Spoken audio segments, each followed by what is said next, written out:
Good morning students.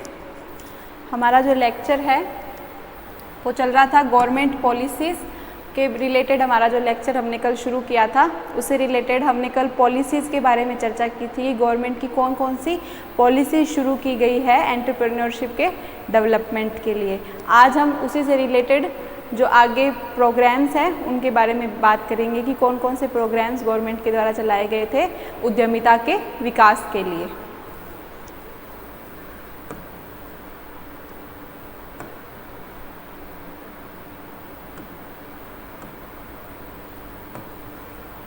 सबसे पहले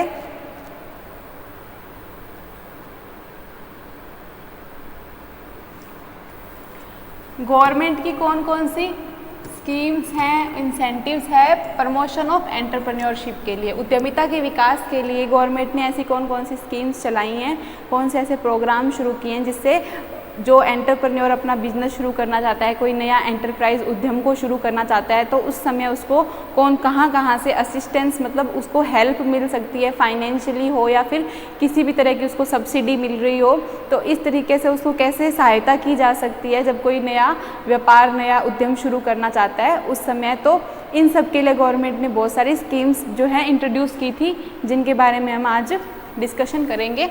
तो इसमें बताया गया है कि माइक्रो और स्मॉल एंटरप्राइज मतलब जो सूक्ष्म और जो लघु उद्यम होते हैं वो क्या है, बहुत ही इम्पोर्टेंट माने जाते हैं नेशनल इकोनॉमी में। मतलब राष्ट्र की अर्थव्यवस्था को बनाए रखने के लिए इनको बहुत महत्वपूर्ण माना जाता है। इससे क्या होता है, क्योंकि ये कंट्रीब्यूट किस में करते हैं, ये अपना ज़्यादा से ज़्यादा सहयोग करते हैं, योगदान देते हैं किस चीज़ में, एक तो रोज़गार को बढ़ाने में मतलब एम्प्लॉयमेंट के एक्सपेंशन में मतलब विकास में, उसको और ज़्यादा ऊंचाई के स्तर पर ले जाने में, और ज़्यादा से ज़्यादा रोज़गार के जितने भी साधन हैं, जितने भी रोज़गार आपको मतलब जो युवक आ रहे हैं नए या फिर जितने भी नए एंटरप्रेन्योर्स हैं उनको रोज़गार दिलाने में सहायता करे और इसके ज़रिए पॉवर्टी को क्या करे, जो गरीबी है उसको दूर किया जा सके और धीरे धीरे सबका जो इनकम का स्तर है बढ़ सके। Recognize the importance of micro and small enterprise which constitute an important segment in Indian economy in terms of their contribution of country's industrial production, export, employment and creation of entrepreneurial bases। मतलब जब सरकार ने देखा कि लघु और जो सूक्ष्म उद्योग हैं इनकी बहुत ज़्यादा इम्पोर्टेंस है, किस किस नज़रिए से, एक तो ये इंडस्ट्री के प्रोडक्शन को बढ़ाएंगे, इससे निर्यात भी ज़्यादा बढ़ेगा, जितना हम निर्यात करेंगे उतनी ही हमारी इनकम क्या होगी, ज़्यादा होगी, और एम्प्लॉयमेंट के ऑप्शंस को बढ़ाएंगे, क्रिएशन होगा, एंटरप्रेन्योरियल का बेस बनेगा, मतलब उद्यमिता के जो व्यवसाय के जितने भी उद्यमी से रिलेटेड व्यवसाय हैं उनका क्या बन पाएगा, आधार बन पाएगा।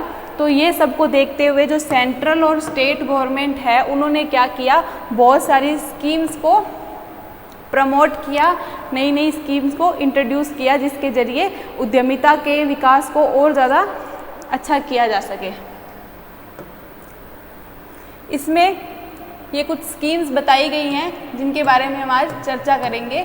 सबसे पहले prime minister employment generation programme, प्रधानमंत्री रोजगार सृजन कार्यक्रम, ये कब आया था उसके बारे में। और आगे सेकंड है market development assistance scheme for micro small manufacturing enterprise that is small and micro exporters. इसका क्या नाम है, सूक्ष्म लघु विनिर्माण उद्यमों और लघु सूक्ष्म निर्यातकों के लिए बाजार विकास की सहायता योजना, ये भी सरकार के द्वारा शुरू की गई थी। फिर schemes for assistance to training institute, प्रशिक्षण संस्थान जो भी हैं जो भी ट्रेनिंग प्रोवाइड करते हैं उनको कौन कौन सी हेल्प प्रोवाइड करनी है, उनको क्या सहायता देनी है, उनके सहायता के लिए जो योजनाएं बनाई गई थी उसके बारे में। और राजीव गांधी उद्यमी मित्रा योजना, ये 4 योजनाओं के बारे में हम आज चर्चा करेंगे और बाकी की 4 योजनाएं जो हैं हम कल की क्लास में कवर करेंगे।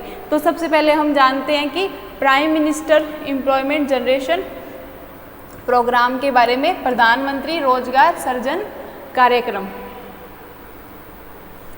Government of India has approved a new credit link subsidy programme. जिसको क्या कहा गया था, prime minister employment generation programme. ये जो प्रोग्राम है ये दो स्कीमों को, जब दो स्कीम्स थी जो पुरानी गवर्नमेंट की, उनको जब शामिल आपस में करके इस स्कीम को क्या किया गया, नई तरीके से इंट्रोड्यूस किया गया। It has been done by merging the two schemes. कौन कौन सी थी वो स्कीम? पहली थी प्राइम मिनिस्टर रोजगार योजना और दूसरी थी रूरल एम्प्लॉयमेंट जनरेशन प्रोग्राम। इन दो स्कीमों को, इन दो योजनाओं को जब आपस में मर्ज किया गया, मतलब आपस में मिला दिया गया, तब उससे इस prime minister employment generation programme जो था उसको बनाया गया। दैट वर मीन्ट फॉर, किस लिए? ताकि रोजगार का ज़्यादा से ज़्यादा क्रिएशन हो सके, एम्प्लॉयमेंट अपॉर्चुनिटीज़ बढ़ सके। किसके थ्रू? जब हम स्थापना किसकी करेंगे? स्मॉल एंटरप्राइज की। रूरल और मेट्रोपॉलिटन सिटी में जितने भी ग्रामीण एरिया हैं, शहरी एरिया हैं, उनमें जब हम एस्टेब्लिशमेंट करेंगे स्मॉल छोटी छोटी इंडस्ट्रीज़ का, तो उससे क्या होगा, एम्प्लॉयमेंट का मतलब रोज़गार क्रिएट होगा, रोज़गार का निर्माण होगा, रोज़गार के नए नए अपॉर्चुनिटीज़ आपके सामने आएंगी। ये किसका उद्देश्य था? Prime minister employment generation programme का। PMEGP मतलब prime minister employment generation programme will serve as a centre sector scheme. ये सेंट्रल सेक्टर की स्कीम मानी जाती थी, जो कि which shall be administered and monitored directly by ministry of micro small and medium enterprise. इसका मतलब है ministry of micro small and medium enterprise के द्वारा इसको क्या किया जाता था, इसको मॉनिटर किया जाता था और इसका मूल्यांकन किया जाता था। The scheme shall be implemented and governed bye khadi and village industries commission, KVIC के द्वारा इसको गवर्न किया जाता था। ये KVIC क्या है? जो कि स्टैट्यूटरी ऑर्गेनाइजेशन है under the administration control of ministry of MSME, जो हमने भी पढ़ा था। मिनिस्ट्री ऑफ MSME के अंदर ये क्या है? एक स्टैट्यूटरी ऑर्गेनाइजेशन है।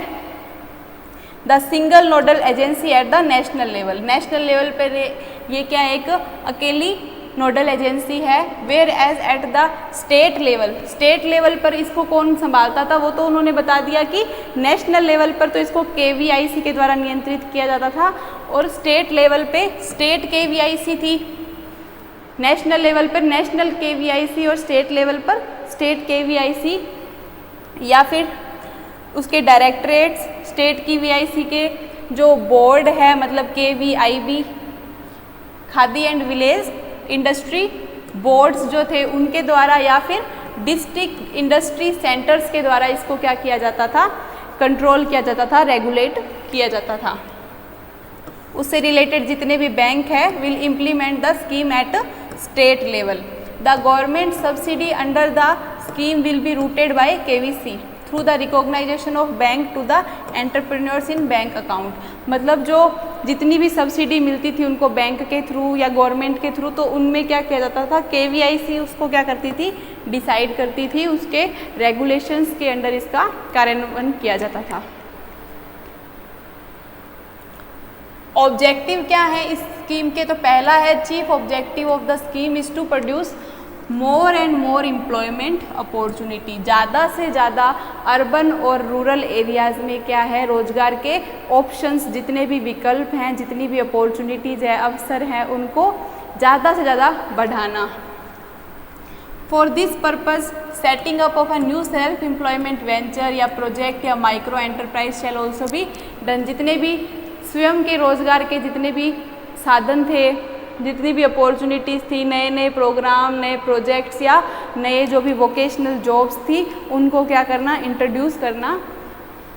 इसका क्या था? मेन उद्देश्य था। फिर सेकंड है, it also aims at bringing together a widely isolated traditional और rural youth seeking employment and providing them self employment opportunities. जो अलग से ट्रेडिशनली जो युवक हैं रूरल और अर्बन एरियाज़ के, जो आइसोलेट रह रहे हैं, अलग से रह रहे हैं, उनको क्या सेल्फ एम्प्लॉयमेंट के ऑप्शन ढूंढ के देना, ताकि वो अदर जगह माइग्रेट ना हो, अपने गांवों को छोड़कर दूसरी जगह शहरों में जॉब ढूंढने ना जाएं, और वो अपना खुद का कोई रोज़गार करके इनकम का सोर्स ढूंढे।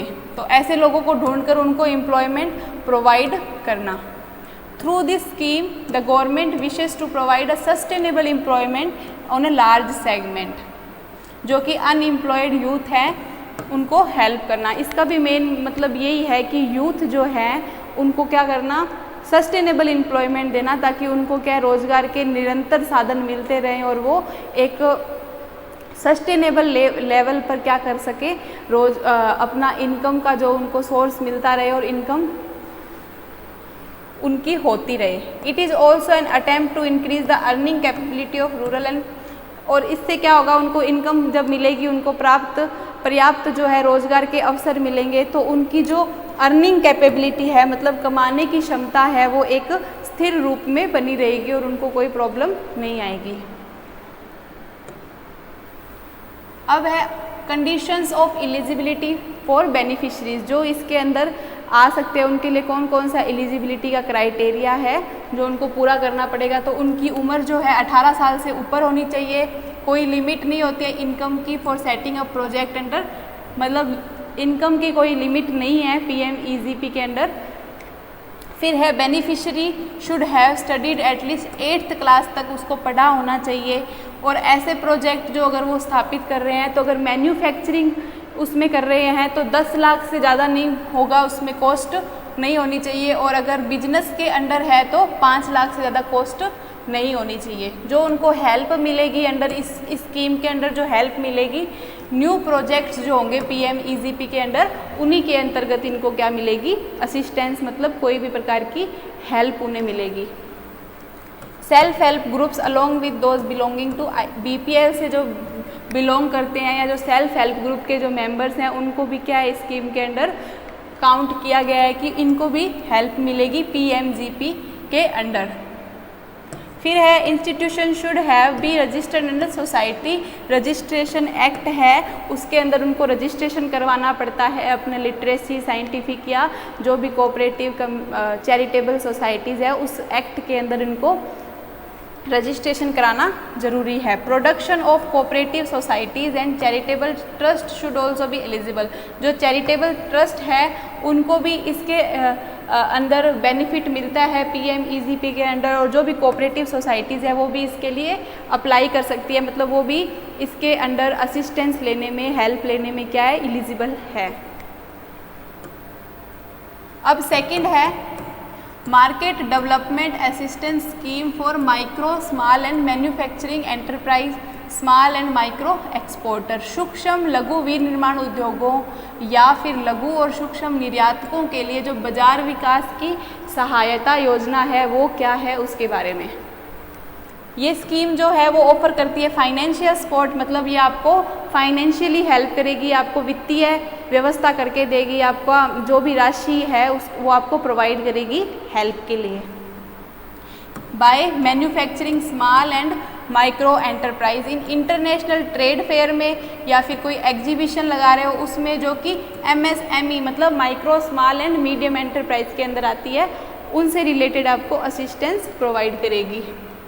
It also offer funding for sector specific market studies done by industry association, मतलब अगर कोई मार्केट की स्टडी कर रहा है, मार्केट से रिलेटेड कोई स्टडी कर रहा है, तो उनको भी असिस्टेंस प्रोवाइड होगी इसके अंदर, जो कि किससे जुड़े होंगे, या तो कोई इंडस्ट्री एसोसिएशन से जुड़े हों, या फिर एक्सपोर्ट प्रमोशन काउंसिल से जुड़े हों, या फिर federation of Indian export organization से जुड़े हों। तो इसके अंदर ये क्या करती है, आपको असिस्टेंस प्रोवाइड करेगी, आपको हेल्प प्रोवाइड करेगी। जो स्मॉल स्केल इंडस्ट्रीज एसोसिएशंस हैं that initiate anti dumping cases are also covered under this scheme. Anti dumping cases के अंदर जो आते हैं वो भी इसके अंदर स्मॉल स्केल इंडस्ट्रीज कवर होंगी। एंटी डंपिंग केसेस वो क्या होता है, ये एक प्रोटेक्शनल टैरिफ है, ये जो कि बाहर से जब हम कोई जो ये कंपनी वाले वस्तु आयात करते हैं, मतलब इंपोर्ट करते हैं, तो उस पर एक टैरिफ लगाया जाता है, ड्यूटी लगाया जाता है, उसको क्या कहा जाता है, एंटी डंपिंग, ताकि इससे क्या किया जा सके, जो लोकल मार्केट में उसमें क्या उनको बचाया जा सके, उनको प्रोटेक्ट किया जा सके जब कभी बाहर से कोई आयात किया जा सकता है। अब है इसके ऑब्जेक्टिव्स क्या हैं, तो इसके ऑब्जेक्टिव हैं एनकरेज करना स्मॉल एंड माइक्रो एक्सपोर्टर्स को, जो छोटे और सूक्ष्म जो निर्यातक हैं उनको क्या करना, उनको एनकरेज करना, उन्हें मोटिवेट करना उस काम करने के लिए, ताकि वो डेवलप कर सके मार्केट्स इन फॉरेन कंट्री। जो निर्यात कर रहे हैं वो अच्छे से फॉरेन कंट्रीज़ में अपना मार्केट को अच्छे से एस्टेब्लिश कर पाएँ, इसके लिए। फिर इस स्कीम के थ्रू क्या होता है, गवर्नमेंट चाहती है कि मोटिवेट करे वो रिप्रेजेंटेटिव्स और स्मॉल मतलब छोटे, माइक्रो मतलब सूक्ष्म मैन्युफैक्चरिंग एंटरप्राइज जो हैं उनको मोटिवेट कर पाए, ताकि वो MSME मतलब micro small and medium enterprise के अंदर क्या कर सके, पार्टिसिपेट कर सके, छोटी छोटी इंडियन स्टॉल्स लगाएं, इंटरनेशनल ट्रेड फेयर में वो मतलब उनका एक्सपोजर बढ़ने के लिए इंटरनेशनली भी वो अपने जो भी उनके उत्पाद है उनको बेचने के लिए वो कॉम्पिटिशन्स में जाएं, कोई फेयर में जाएं, अपने प्रोडक्ट्स को वहाँ बेचने की कोशिश करें। इसके माध्यम से वो आगे जाकर फर्दर उनको एक्सपोजर मिले। और वो जो हमने अभी बात की थी कि जो निर्यातक फॉरेन कंट्री में भी उनके मार्केट्स जो हैं अच्छे से एस्टेब्लिश हो, इसके लिए इस स्कीम को बनाया गया। और उन लोगों को असिस्टेंस दी जाएगी जो बाहर जाके या फिर अच्छे से अच्छे वो एक्सपोर्ट कर सके अपने माल को। Further, the scheme also aims at popularizing the implementation of barcoding on a large scale.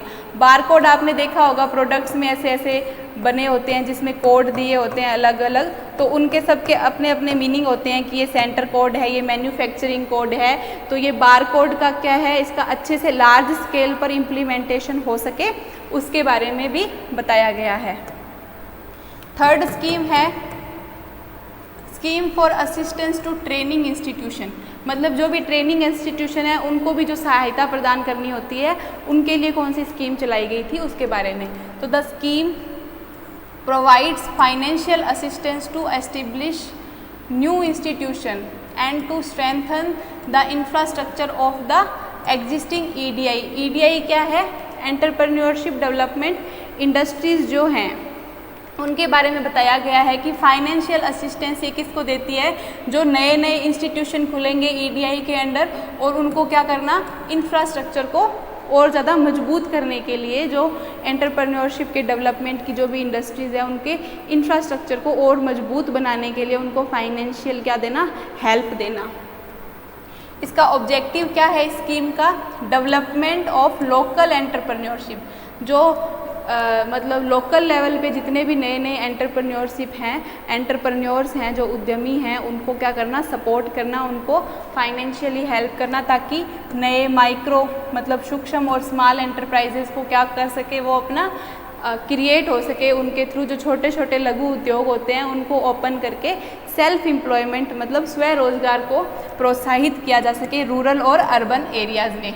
उनको प्रोवाइड क्या करनी है, ट्रेनिंग प्रोवाइड करनी है टू न्यू जनरेशन एंटरप्रेन्योर्स, जो नए नए एंटरप्रेन्योर्स हैं जो कि उसमें हिस्सा लेना चाहते हैं और वो भी अपना नया काम शुरू करना चाहते हैं, उनको क्या करना है, ट्रेनिंग प्रोवाइड करनी है, ताकि वो भी उद्यमिता का विकास कर सके और वो नए नए एंटरप्रेन्योरशिप के ऑप्शंस को चूज़ कर कर अपना एंटरप्राइज सेटअप कर पाएँ।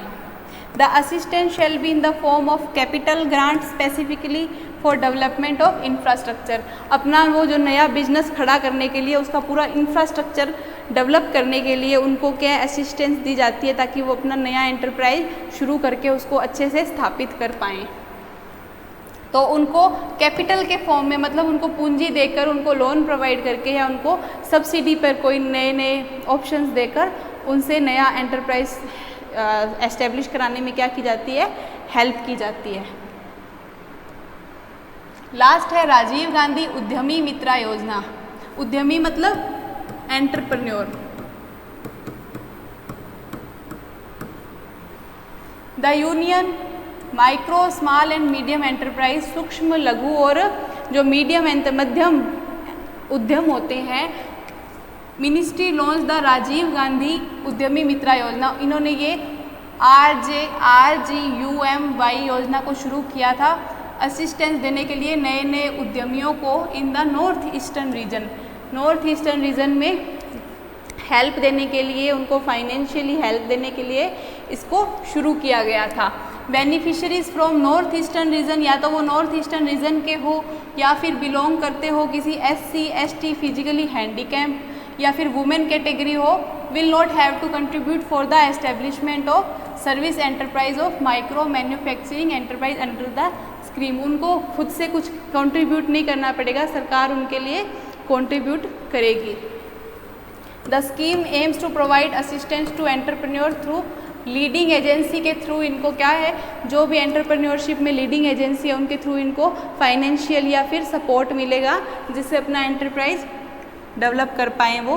हु वुड प्रोवाइड गाइडेंस, ये जो लीडिंग एजेंसी है इनको गाइडेंस भी देंगे कि किसी भी एंटरप्रेन्योरशिप के प्रोग्राम को, एंटरप्रेन्योरशिप के नए प्रोजेक्ट को, एंटरप्राइज को कैसे शुरू करना है उससे रिलेटेड इनको जानकारी मिलेगी। जितनी भी नेसेसरी फॉर्मेलिटीज़ हैं एंटरप्राइज को शुरू करने में, उन सबको, उन फॉर्मेलिटीज़ को पूरा करने के लिए जो लीडिंग एजेंसी है उनको क्या देगी, गाइडेंस देगी, उनको सपोर्ट करेगी। This includes preparation of project report, project report को बनाना पड़ेगा, फंड्स को अरेंज करने की व्यवस्था करके देगी, जो भी टेक्नोलॉजी यूज़ करनी है उसके लिए गाइडेंस देगी, मार्केटिंग में गाइडेंस देगी, कोई भी नया प्लांट जो भी एंटरप्राइज आपको मशीनरी के साथ एस्टेब्लिश करना है उसमें आपको अप्रूवल भी मिलेंगे तो इनके थ्रू उनको हेल्प मिलेगी। जो भी क्लियरेंस है, NOCs मतलब नो ऑब्जेक्शन सर्टिफिकेट आपको किसी भी कंपनी से लेना हो, प्रीवियस कंपनी से, तो वो भी आपको दिलाने में हेल्प प्रोवाइड करेगी। The Yojana was anticipated to provide and support for establishment of new and micro small enterprise, मतलब जितने भी आपके स्मॉल एंटरप्राइज हैं, लघु और छोटे उद्योग हैं, उनको करने के लिए आपको क्या करेंगी, इन सब बातों से रिलेटेड आपको शुरू से लेके एंड तक क्या करेगी, फाइनेंशियल सपोर्ट और आपको गाइडेंस प्रोवाइड करी जाएगी इसके अंदर। ये इसी का हिंदी में जो है मीनिंग है, इन्हीं सब लाइंस का हिंदी में आपको आगे बताया गया है। तो आज की क्लास में ये 4 स्कीम्स कवर हो गई हैं। अब कल की क्लास में हम ये आगे की 4 स्कीम्स को कवर करेंगे, जो कि credit link capital subsidy scheme for technology upgradation, national award scheme, scheme to support 5 selected universities college to run 1200 entrepreneurship clubs और स्कीम्स फॉर वुमेन एंटरप्रेन्योर्स। तो इनके रिलेटेड कल की क्लास में हम क्या करेंगे, इसको आगे बढ़ाएंगे। आज की क्लास के लिए इतना ही। Thank you.